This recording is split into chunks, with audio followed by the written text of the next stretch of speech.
Good morning, Stocktwits Nation. I'm Katie Perry here with Shay Boloor. It is the Daily Rip Live.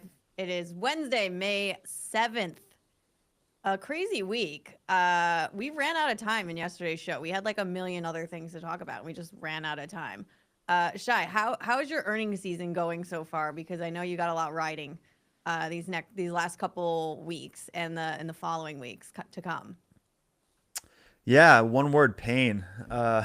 It's not going great. I anticipated this though. Like, it doesn't matter. Like, a lot of the numbers are strong beats. The backward looking numbers are been strong beats, but the guidances just have been very weak. And it's as a C-suite, like it makes sense. Like, why would you stick your neck out in this kind of macro environment? You can also like really it's the macros was controlling all of the price movement. So it doesn't matter how strong of earnings you have, like you can get pulled down by some, I don't know, China and US like start hating each other even more again, pulling out of negotiations. EU is not going to do a deal, whatever it might be.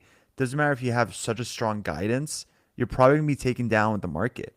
So why would you stick your neck out? You won't. This is when you kind of shovel in the easy guidance and you look really smart down the line. And that's what you're seeing across the board. I've had 7 names report the cycle. I think only one is green. And I wouldn't even be surprised this morning. Unity is the green one reporting this morning if they go red. Like they faded from their Mm-hmm. conference call, which I didn't get a chance to hear yet. But yeah, it's one of those tricky times when guidances are being lowballed a bit due to the macro, and that's going to bear fruit next cycle because low bar to beat. But right now, it's just dead money in a bit.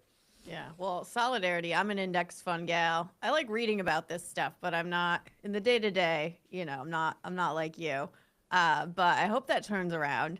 And you're right that there's still the uncertainty. I mean, I feel like now the uncertainty is certain, so it's kind of like a new norm. But what I'm curious what you think of this hint at an earth-shattering announcement because apparently it's not trade related. And again, this is like a cliffhanger in a TV show. And I saw this and I'm like, what could it possibly be? Do you have any theories on what this earth-shattering announcement that Trump says is coming might be? Yeah, I think it's Baron Trump launching his own coin. Okay. No, no, I think it's probably something regarding the Middle East. Mm, Iran might be something. I will say gold's front running a move recently. It's continues hitting new highs and it's catching a major bid. So that is what's catching me a little off guard. Like what is gold pricing in that we just don't see in the tape yet? when did that Also, start? Did that start? like Yes. no, like the past week or so, Okay. it's been really accelerated. So that was another example. Like over the weekend, like gold was up substantially, and that's I think why we kind of had a really red pre-market because flight to safety. If flight to safety is catching a major bid, what is that trying to tell us? Type of thing. So I think it's something Middle East related. I don't think it's gonna be a needle mover. It's not gonna be earth shattering, but you love the showmanship of our POTUS. Yeah, I was gonna say maybe Baron Trump is entering the transfer portal or something, and he's gonna go to like Bama or something and play squash. I don't know anymore. I'm just like, why would you front run something? Like, if you did get a deal done in the Middle East, why would you potentially like ruin it? Like, oh, I gotta get this tweet out. Like, it's just, I don't know. I don't know. I He mean, did. it'd be fun. It'd be funny if like Barron like went to Berkeley, some really Oh liberal my. school like Berkeley, I and that mean, was the announcement. NYU is not known for its conservative slant. I have so many questions about this kid's life, but that's neither here nor there. Let's get a quick check in where we ended yesterday and get into some of the earnings that have been rolling in so far this morning. So yesterday, the S&P closed down about 0.77%, NASDAQ down 0.87%, Dow Jones down 0.95%. Obviously, continued tariff jitters, global trade drama. The trade deficit surged to a record $140.5 billion. And that's because companies are rushing to import goods ahead of the tariff. And this is especially true of pharmaceuticals. There's actually a great report in Axios. We can pull up the chart. I'll find it real quick. But just staggering amount of people getting ahead of and front running these tariffs, especially in the pharma space. Of course, I can't find it now. I'll get it later. But In other news, we had earnings from AMD come in, and I know we've been talking about that one as one to watch. Shy, they delivered a strong beat. They're riding a lot of momentum in the data center, but they did warn of an $800 million hit in export control costs, and so that's really hurting their gross margins. Do you think, Shy, that investors are underestimating how much these geopolitical policies could hurt even the strongest tech players that are poised to succeed?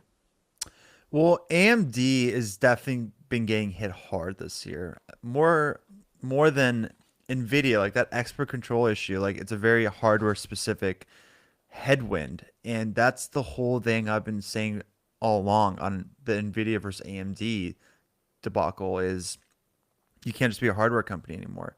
And AMD is obviously has an ecosystem offering, but it does not have the same sales pitch as an Nvidia. Like it really is still a very much a hardware company in my eyes, AMD. And these kind of U.S. versus China is going to cause a substantial headwind on AMD versus an Nvidia because Nvidia can make it up with their other with CUDA, this with other segments of their ecosystem. It's not just a hardware company, and I think it's I don't want to be so bearish on AMD because I do think they've done something really incredible the past 5 years. Like they have clawed its way back from I don't want to say irrelevance, but they became a core pillar of modern compute. Like that is an absolute fact. And you saw some pretty incredible numbers this recent earning print yesterday, where I think data centers went up 60%. I think they've had 5 or 6 straight quarters of margin expansions. Like on paper, yesterday's earnings was everything that the bulls could hope for. CPU business is still dominating.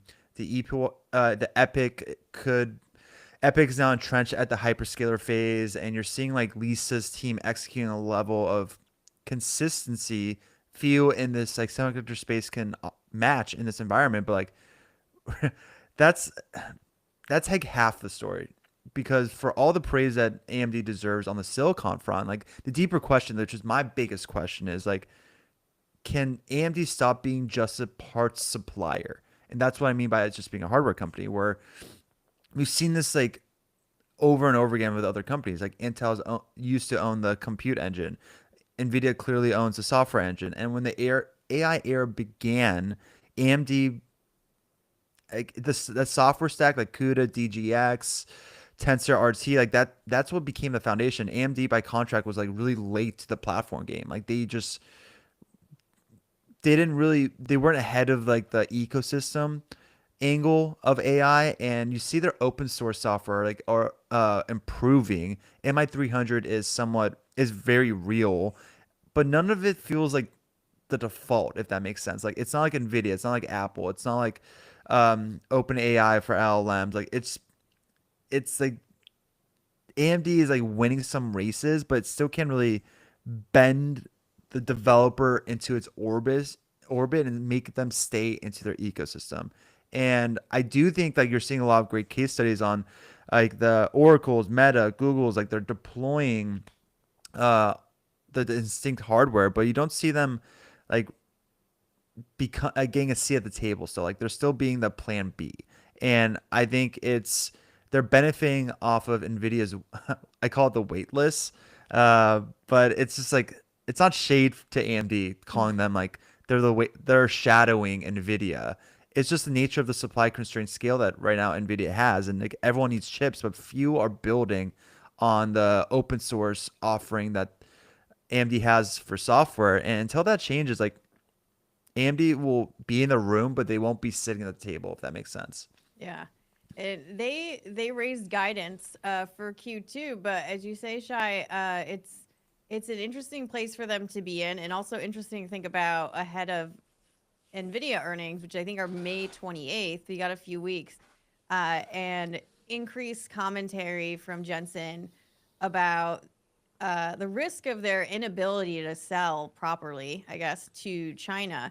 Seeing what you saw in the commentary and the numbers from AMD, did that change kind of what you're expecting from Nvidia end of the month, or is that still to be determined? I think Nvidia got ahead of all the bad news already because I think it was like a $6 billion hit they announced on all the debacle for U.S. versus China. So like, I do think I think Nvidia is gonna have really strong numbers. A lot of the badness has been priced in. I don't think it's gonna move much. It's just gonna be there. I think selling calls would be selling calls or selling puts would be a really interesting move.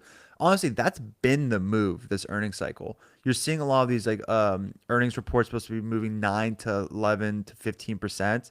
A lot of them are just hovering around the 3% range. So option sellers or underwriting options have been the move this earnings cycle where like Mm. you just capitalize on the IV that's being priced in the contract for these earnings, but really the mark they're not moving much. Doesn't matter how strong of earnings they have, they're guiding weak, and there isn't that many gap ups, gap downs. It's just stuck in mud. Paralysis again. Paralysis is the theme right now in the market, and not just the market earnings as well. So I think I honestly maybe selling some $100 puts or like I don't think it's going to 130.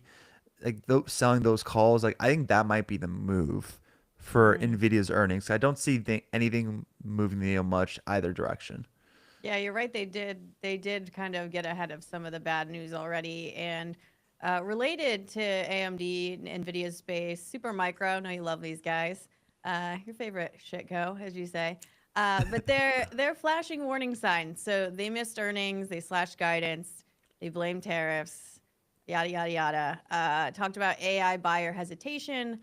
Stocks down, investigations ongoing, of course, or actually in the rear view, but like the cloud is still there.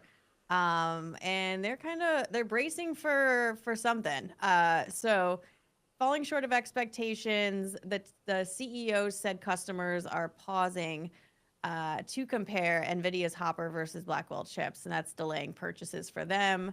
Uh, any insight on this one, Shai? I know you yesterday basically called this one. This is not a company that you're interested in. I don't understand why anyone would be right now. Like I get it. Like you think their cooling exposure like is somewhat interesting. Like they have an attractive AI valuation, but again, like it's do you believe in their numbers? Like they're trading at 10, I think it's 10 times 2026 earnings last time I checked. So I do think like it's a commodity of a company. It's never gonna be priced fairly. It's gonna always look cheap. And that's if you believe the numbers. And that's if Yeah. like auditors don't just leave a company, Yeah. especially like a big four auditor. Like it Yeah. takes a lot for them to bounce. Like it Yeah. takes a lot. So they're a commodity of a business already. They're obviously doing some fudgery in numbers that like the auditors say, I have to get out of here. This is like craziness. Why buy the stock? It's crazy to me. So like it's down 60% for the year.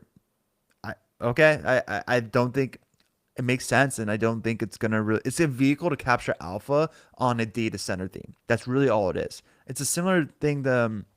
Upstart. Like Upstart has no mo. It's a commodity as well. It's alpha for interest rates, the 10-year yield. Like there's all these companies out there that are commodity businesses in a way, but they can move drastically because they're being treated as a vehicle to trade.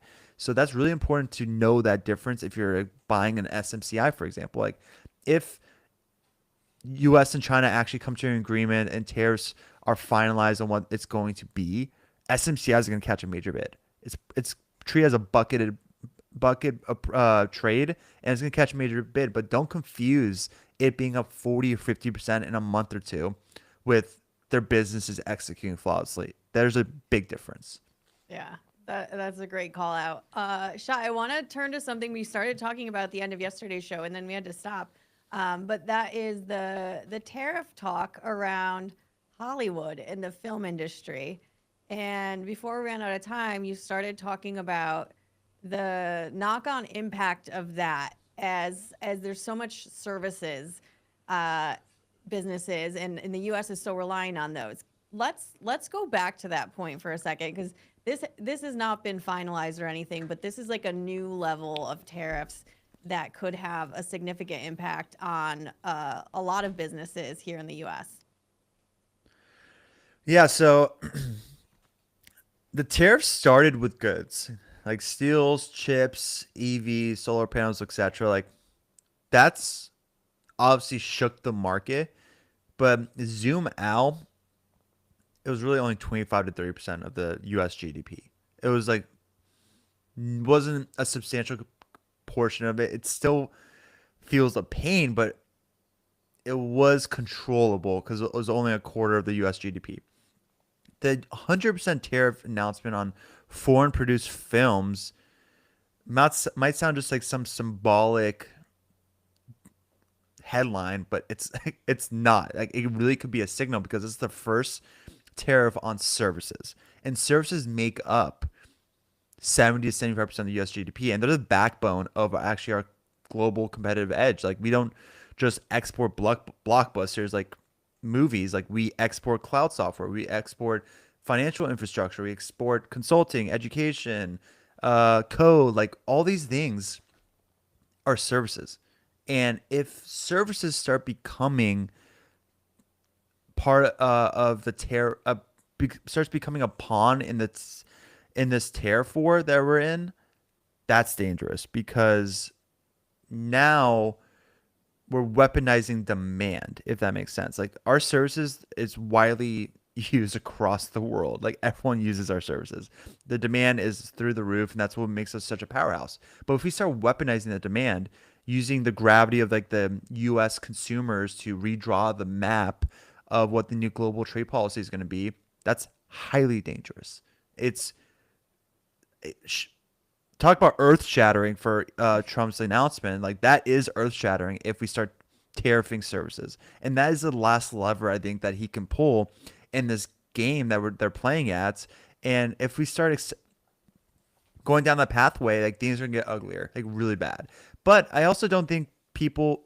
I don't think the market's not dumb. Like market isn't really seeing this as an escalation because you didn't see a VIX spike. You didn't see any kind of, maybe Mm-hmm. that's why the gold, maybe there was a flight to safety in gold. And maybe that's why gold caught a bid. But like right now, the market is brushing it off. So I do think that in 2019, he did float tariffs. Like you saw Spy flinch and he walked it back. He said the same thing like a month ago. Like the calculus he came up with to come up with those like triple digit tariff numbers a month ago, he walked it back once the bond market forced him to.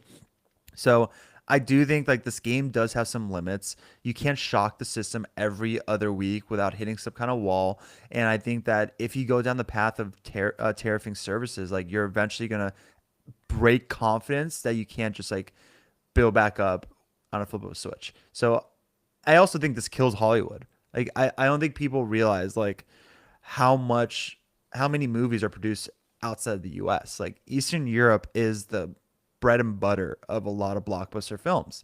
It's the costs to produce there is substantially less than domestically. If we start placing tariffs on movies, which is essentially like almost all of them are ex-US produced, Hollywood would die because the business economics right now doesn't even make sense, even with them being able to produce these movies externally. Now put tariffs on that, they're not going to come back domestically because the business economics do not make sense. You're going to see a pause on a lot of greenlit projects probably right now, and a lot of IP that was probably like we acquired the script, we're gonna get the director, producers, talent associated with that script and start producing. I think there's going to be a pause right now on the sidelines for in Hollywood, and there's probably going to be what's today? Today's May. This is going to affect a lot of the winter movie slate actually potentially because it takes 9 to 12 months to like film a project and release it. So this is gonna also push back a lot of blockbusters. Yeah, I think a lot of winter blockbusters will get pushed back to Memorial Day. I think Memorial Day blockbusters might get pushed back to summer. I think the summer blockbusters might get pushed back a full year. Like there's a snowball effect if this lasts longer than expected. Yeah, I think this is to your point. It's the last few times something absurd or outlandish has been thrown out there, or out of the blue, I should say. It hasn't come to fruition completely, and I do think it sounds so like crazy to say, but I think this is like a president who cares what Tom Cruise thinks about him. And like if Tom Cruise is like, yo, like I need to jump out of a plane, in Slovenia. I don't see Trump telling Tom Cruise to kick rocks. I could be wrong. Like I think but it did like stuff like this. It's interesting with all these like headlines. It does kick up topics that I had never like spent time thinking about. So even yesterday after the call, I was like, yeah, why is it that services aren't typically tariffed? And it's because it's just harder to. So with products, you're tracking them in containers. They're crossing borders. How do you track commerce of non-physical good services?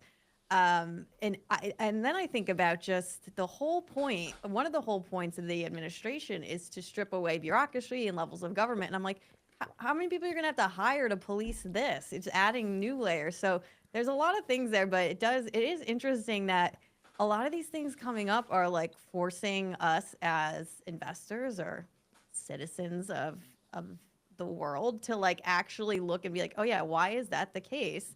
But it is, we'll see, he did quickly, the earth shattering thing came a little bit after that. And he quickly was like, but it's not trade related.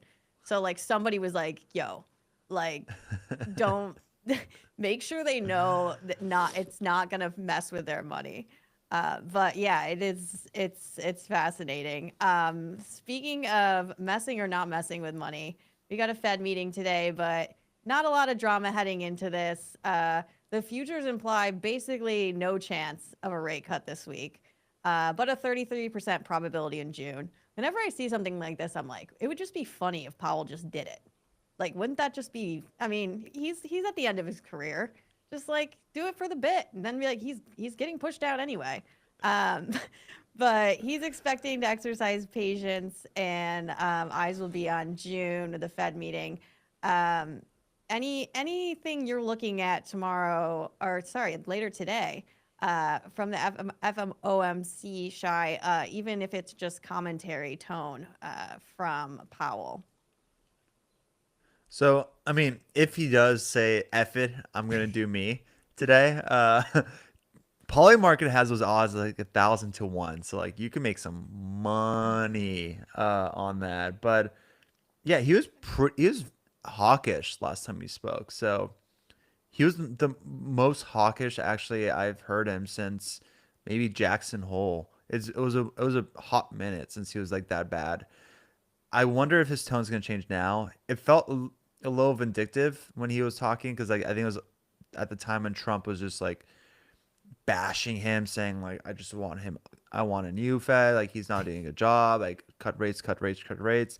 I think Trump's him saying like he's not going to fire Powell until the end of his term. Like I think that's somewhat of a buddy, but that's Trump's version of saying like I got you, dude, don't Yeah, worry. But it's like so you're good for maybe now. I think we're good for now. I don't think anything is going to really come up today. So I think I don't know how much IV's being spiked on contracts today, but I don't see like a 2% swing move, for example, on SPY and QQQ. Like I just think again we're in such no man's zone right now. Like we're just like in a wait and see period, and I don't think the the Fed is very data dependent and they're very backwards looking, so they rarely stick their neck out ever. So I think that's they're gonna there's not gonna be a rate cut today. There's not gonna be a rate cut in June. There's not gonna be a rate cut in July. I think maybe starting in Q3, like really in the heart of Q3 and Q4, that's when we're gonna see the 100 basis cuts. It's a very Mm. backloaded. But yeah, I mean, I'm hoping for some more dovish commentary because last time was very hawkish and caught everyone off guard. I don't think he's gonna follow suits because he controls the narrative really well. Like he's doing a great job. I do think he's. I'm part of the camp where he's done an incredible job. He's handled a massive black swan events in COVID. I can make the argument this is another black swan event in the global trade policy. That's two in the past 5 years, and the market isn't deteriorating at the speed you assume. So I'm a fan of Powell. I wish I'm happy what he's doing. I think he's controlling the narrative. I hope he controls his emotions a bit more today than he did a month or two ago. Yeah, I think we'll see. I think we'll start to see that because I think the spring has just been a testing ground for how something you write or say, how dramatically that can move trillions of dollars within seconds. And I think there's a little bit of a FAFO moment. So we'll see. You know me, I'm always here for the drama. I love when the girls fight. But looks like today probably not a lot happening. I want to shift gears a bit and talk about. Let's go back to pharma for a second because we alluded to pharma imports earlier in the show. Novo Nordisk, they reported earnings, so their shares are surging. Not surprisingly, but they're forecasting a rebound for its blockbuster weight loss drug Wegovy. Every time I talk to somebody else or see someone, I know so many people who are on this, know people on this. I think there was a stigma at the beginning. I don't know why there was. I'm so pro all of this, but now it's gone. I get Instagram ads all day for adjacent products to this, and the FDA is cracking down on copycat compounders. So that was going to be a threat to Novo, and now they kind of have the FDA on their side. They lost some ground to Zepbound from Eli Lilly, but a third of U.S. obesity drug sales have gone to unapproved compounded versions of Wegovy. So that's going to be a big deal if the FDA is cracking that down. And so that's going to be an interesting one to watch. And then related to that, which is not part of the same story, but very, very much related, is Weight Watchers is filing for bankruptcy, which I think probably saw the writing on the wall with that one. I mean, Shy, you're in LA. Like, why would you count everything you eat if you can just inject something into your body? You know, like, I don't know. But yeah, they're filing for Chapter 11, and I don't know where they go from here. You know, maybe they're gonna reinvent themselves as a semaglutide company. I mean, isn't Oprah like heavily involved in that still? I mean, yeah, Weight Watchers was such a suburbia mom thing for sure. Yeah. I think it's the analog version of losing weight Mm-hmm. these days. So, I mean, for first off, biotech and pharma got destroyed yesterday. I don't know if you guys saw that news. I think XBI was down 6% because what was that new? I think that FDA. I'm butchering his name probably. Vinay Prasad, the new head of the Yeah. SBER. He is complete like hiring from left field. Like he is because the new FDA head, like he was his whole spiel when he got initiated was accelerated approval.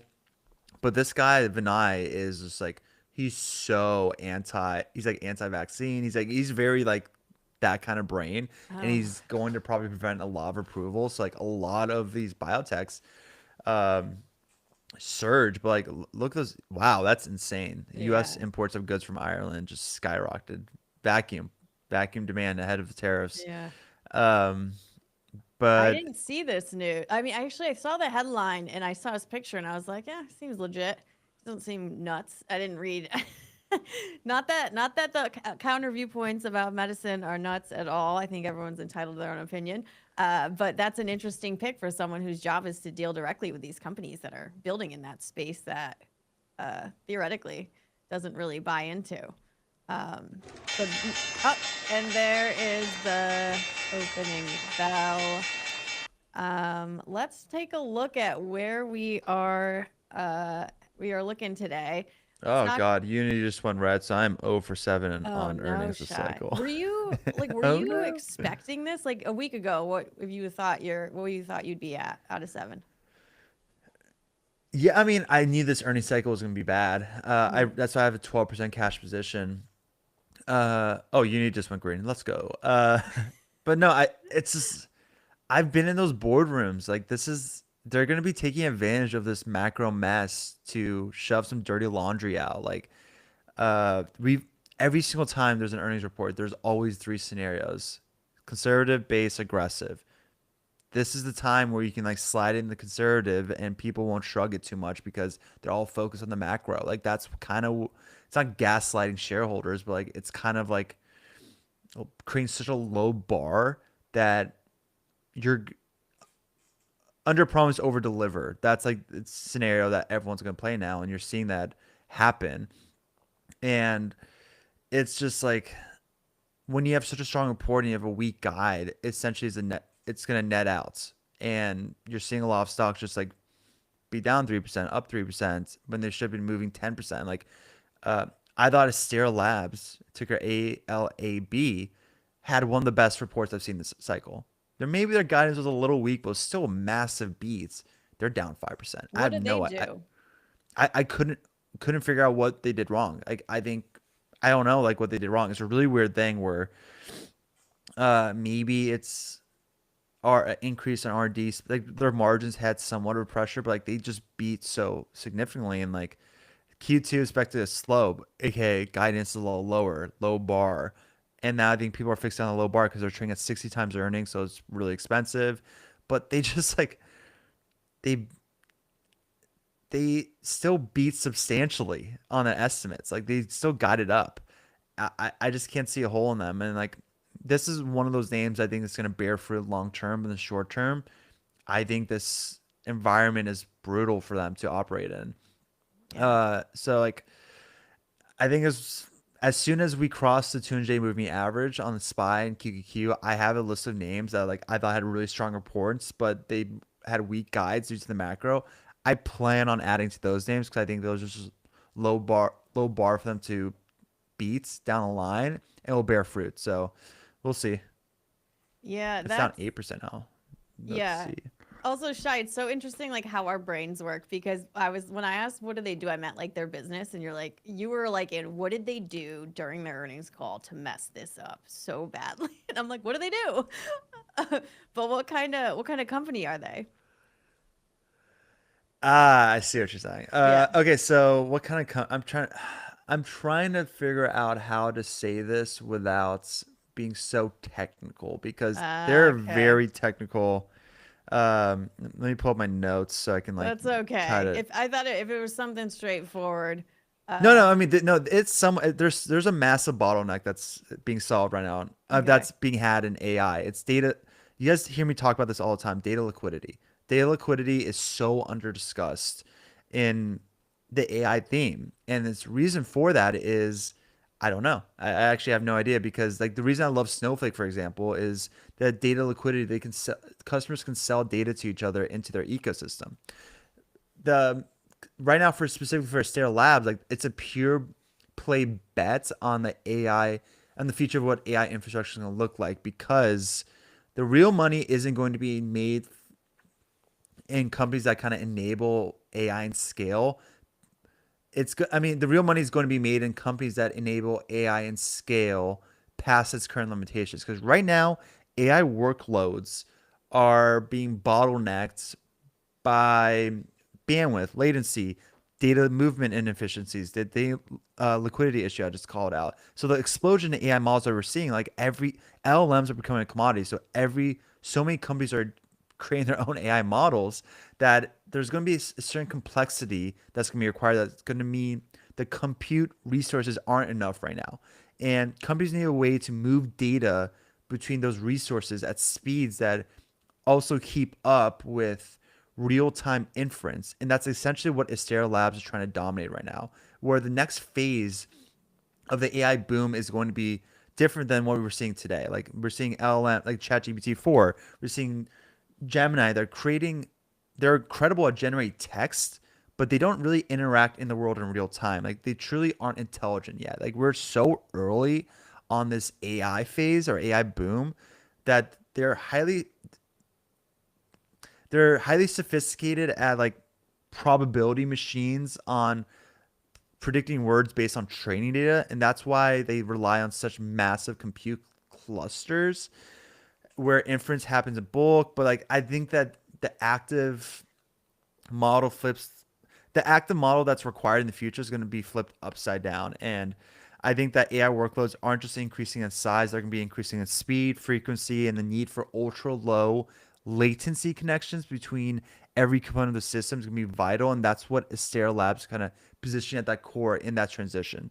Um, Again, I tried to do it. It was No, very that was see, really it was very technical. That's why I was like, no, but how do I not do it? I got what you're putting. I mean, I think it's interesting. The more you use these tools, the more impatient you get at the speed, at the ability. Like you just your expectations every day are greater and greater. Like waiting right now seems. And I think back to like dial up.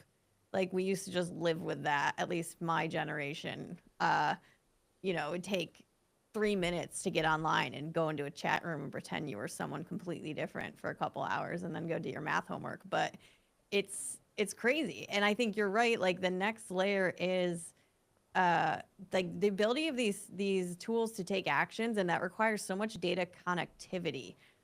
So like Hmm. if I was thinking before, I was like, oh man, it would be great if I could just like type an itinerary or have it book everything for me. That's we're not there yet. You have to it needs to have your payment information. It needs to have your logins, and that's just another use case for all these cybersecurity tools. But that layer is not there yet. So it's interesting to see who's building to enable that connectivity to happen in a way that are going to meet people's expectations. Hmm. Um, oh, It's go gonna be ahead. huge. Yeah. No, yeah, it's just the transition is gonna be huge. Who knows when we get there, but it's gonna happen. Yeah, I need them to make cartoons quicker. That's my thing. I'm just waiting and waiting. I made a cartoon when we had our Vlad interview, and it kept messing up my face, in my opinion. And I had to like wait for it to load. I'm like, I'm spending way too much time on this. But anyway, speaking of cartoons, Disney earnings. They just raised their profit forecast. They had a blockbuster quarter. Domestic parks are booming, which is pretty wild when you think about pressures on consumers. I think that like a kid's ticket is like $170 or something insane. I never went to Disney as a kid. My parents favored educational trips, so I've actually never been to Disney. But that's a lot of money if you got like 3 or 4 kids. That's like you're dropping a bag for Disney. So the domestic parks are still doing well. Disney Plus shocked Wall Street. They added subscribers. And they defied analysts' expectations. Analysts were expecting a 1.25 million loss, but profits were up. And they also are announcing a new theme park in Abu Dhabi in the UAE. So that's apparently coming soon. So Shai, Disney, this is just an interesting one to watch on so many levels because it touches so many areas of the economy and consumer sentiment. Yeah, I mean, Disney is always popping off. The actual like physical park, like their theme park's doing really well. Yeah. I think I don't know what was. I'm looking at the report right now. They yeah, entertainment and experiences business. That's what drove the EPS beat. So not surprised by that. Wow, domestic parks and experiences operating income grew 13% to $2 billion. That's the driver for sure. So you're seeing that do well, but you're also seeing their sports segment doing really poorly. So that's been Mm. the big drag in the business. I ESPN feels so like I don't know, they're missing on the Gen Z demo and even the young millennials a bit because clearly like linear TV is dead. Like it's not ever coming back. Mm. It's connected TV, and I think that they don't really have a great presence with a lot of these like influencers in the podcast world, sports world. I think they're focusing on like the Stephen A. Smiths rather than the Portnoys, for Yep. example, and the Barstool. Like I think there's going to be somewhat of that gambling. Like they should be capitalizing more on.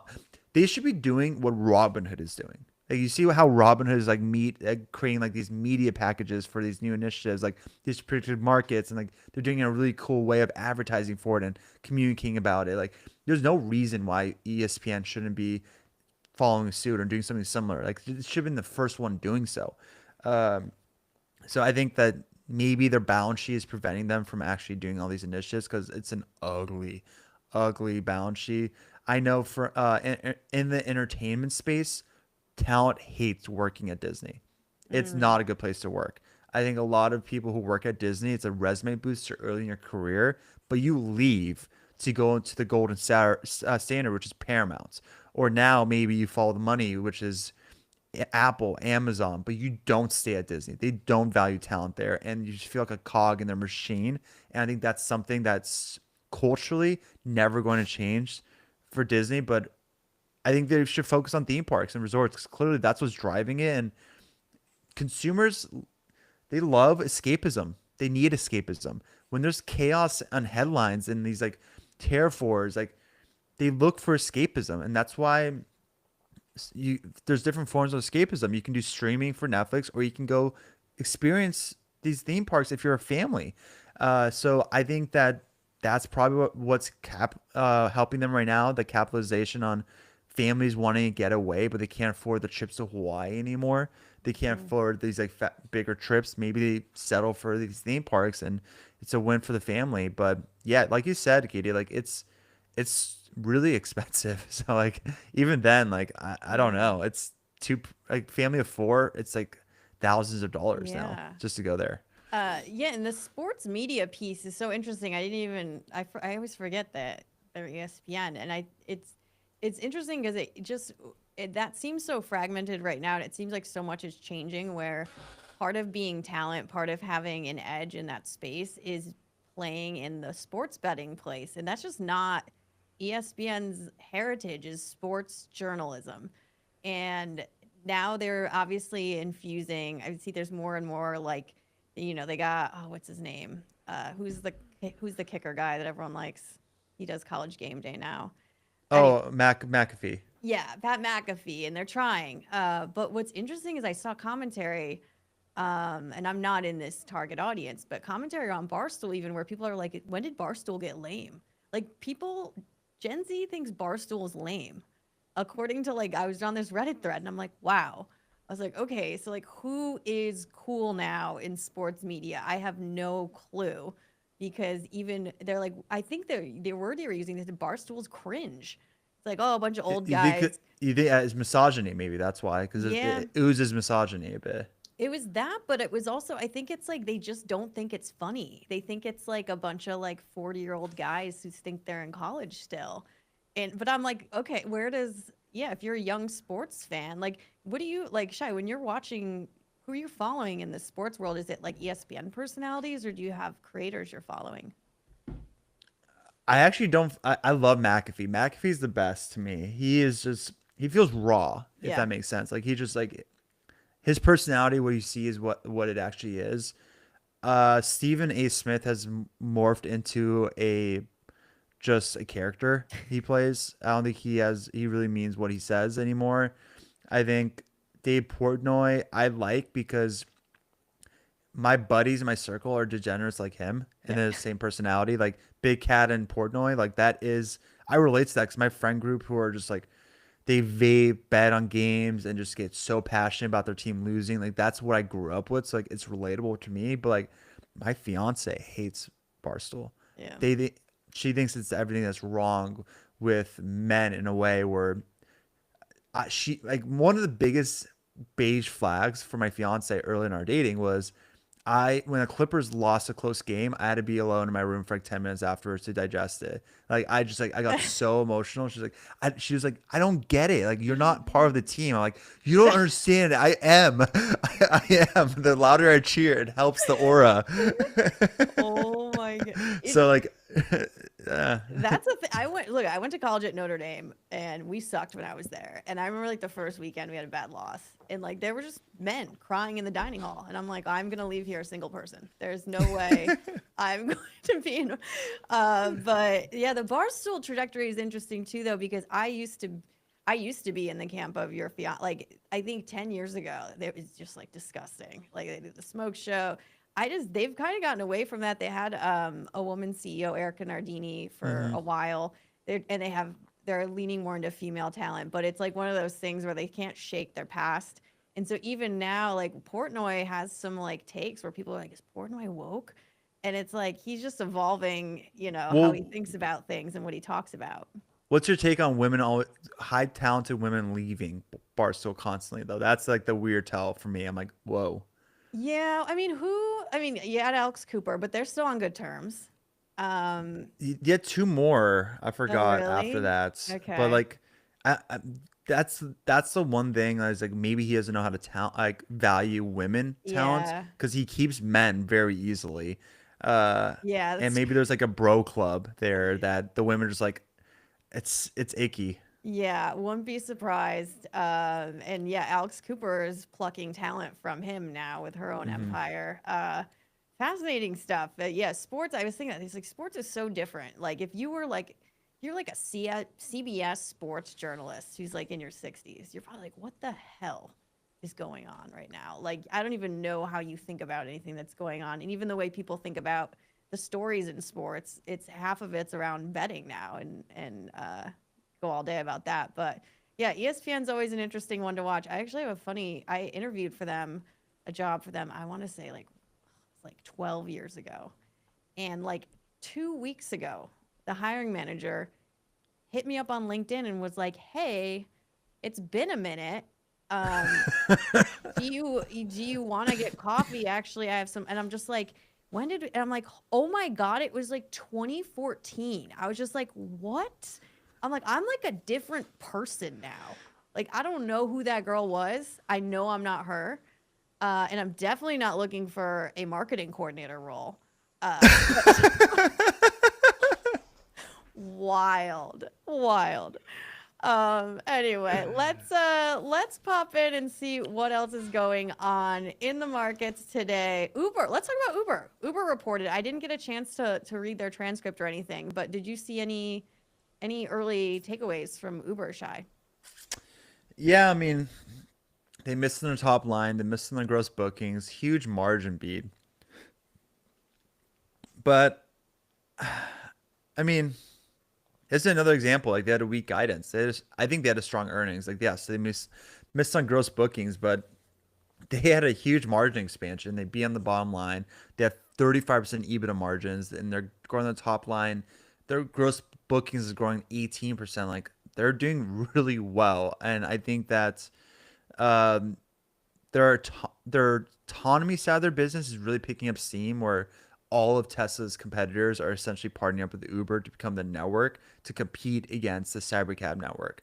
So I do think that um, Uber is pretty undervalued right now, especially if you think that they're going to be around and by around like they're always going to be around. But I'm saying like if you're a part of the camp where you don't think owning IP or technology is going to be a necessity in the future AI world we're about to enter in physical AI, that is severely underpriced.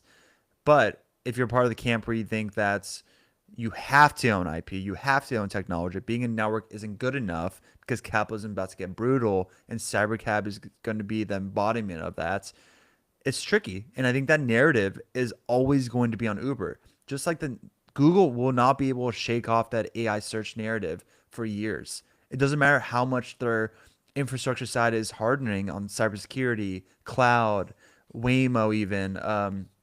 They're going to never not be able to shake off that consumer softening narrative, and that's going to take years to play out. It might be the same thing for Uber, but also Uber's like up a lot this year. Like I want to say they're up like 40%. So like, Hmm. I think DoorDash showed really weak numbers. So like, I think this isn't an Uber specific issue. I think maybe discretionary spend is getting pulled back a bit due to what I've been saying on this stream for like over a month. Psychological effect of this tariff war is real for consumers and enterprises. It causes second guessing, which then causes a snowball effect of how much you're willing to spend on previous habits and ordering Uber Eats. Like that's the easiest lever to pull. Like I gotta go to the grocery store a bit more and cook more due Mm-hmm. to like this environment we're in, maybe recession, like etc. So also like maybe I won't be drinking as much because I can't afford it, so I won't be taking enough Ubers to go to bars. I would still get a handle from Trader Joe's and just drink at home, and I'll save a lot of money and numb myself that way. That got real dark real quick. I didn't I mean was it for saying I that, didn't but know. I get the $5 chuck at Trader Joe's. Never gone full tilt, but I appreciate it. I bet it's like organic and nice. But yeah, I think you're right. Like in the Google thing, I did see a headline because I know we were talking about their search thing. They are testing ads now in the chat bots and the Gen AI. So that is interesting. I agree with you. They're moving away from that reliance, but like what we were saying before with these tools being able to actually take actions, that's interesting if you're a brand. You can pay to get into the flows within AI and like conquest business. And that'll be a whole other debate around, is the job of those tools to get you the best possible answer to the best possible solution. There, people will pay money to intercept in that process, whether you're booking a flight or shopping. Shopping, I think, is going to be huge. Like, the other day, I was like, I want to just upload like a picture of me, who I am, and a little blurb, and like have it tell me what to buy with X amount of dollars for clothes. Like, I feel like So that should be possible. And then I say yes, and it ships. So if you're a brand, like that becomes very interesting very quickly. I think we're early, but Google, I mean, they would crush that because that's what their whole crush. search business is based on. No, I think they'll crush it, and I also think like there's see those kind of fun games are I think it's really healthy to have, even if they don't become a reality. Like I was having this conversation. I was on a double date last week, and in New York actually when I was there, and it's so funny because my fiance and like my buddy's wife, they were talking about wedding stuff, and me and my buddy, we were talking about what the agentic AI future is going to look like, and, and and I was saying like, what about AR and VR? Nobody's talking about AR and VR, so let's just say hypothetical game, AR and VR becomes so real, the difference between reality and like that experience is minimal. Would you still travel 10 hours to go somewhere and experience it when you could just do it in your living room? You probably wouldn't, because that experience of like going back and forth, spending money, the headaches of missing your flight, delays, etc. Like that's just like, why bother when I can get 80% of that in an AR and VR experience? Bookings.com will die.